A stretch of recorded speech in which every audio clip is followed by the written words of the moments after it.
Welcome to my channel Kaustubham. ఓడిపోయి విశ్రాంతిగా ఉన్నప్పుడు ఆ ఓడిన నేర్పిన పాఠాన్ని గుర్తు చేసుకుంటుంటే తప్పక తిరిగి గెలుస్తాము. జీవిస్తే మనకు ద్రోహం చేసిన వాళ్ళు ఈర్ష్యపడేలా జీవించాలి. మరణిస్తే శత్రువులు కూడా కన్నీరు పెట్టుకునేలాగా ఉండాలి. మనకున్న తెలివితేటలను మన జీవితాన్ని బాగు చేసుకోవటానికి వాడుకోవాలి, కానీ ఇతరుల జీవితము నాశనం చేయడానికి కాదు.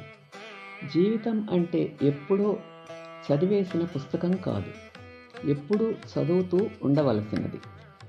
ఎవరైతే నిజాయితీగా ఉంటారో వాళ్ళు ఎప్పుడూ ఒంటరి వాళ్ళే. ఆపదకు సంపద నచ్చదు, సంపదకు బంధం నచ్చదు, బంధానికి బాధ నచ్చదు, బాధకు బ్రతుకు నచ్చదు, బ్రతుకుకు చావు నచ్చదు, చావుకు పుట్టుక నచ్చదు.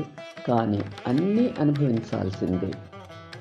లోతుగా గాయపడిన మనిషిలో మార్పు అనేది ఒక్కసారి వస్తే నీవు ఎంత తాపత్రయపడినా కూడా మొదటి మనిషిని మాత్రం ఎప్పటికీ చూడలేవు.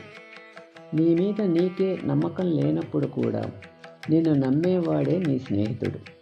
కోపంలో ఉన్నప్పుడు మాట్లాడే మాటల్ని ఆపలేము, బాధలో ఉన్నప్పుడు వచ్చే కన్నీటిని ఆపలేము.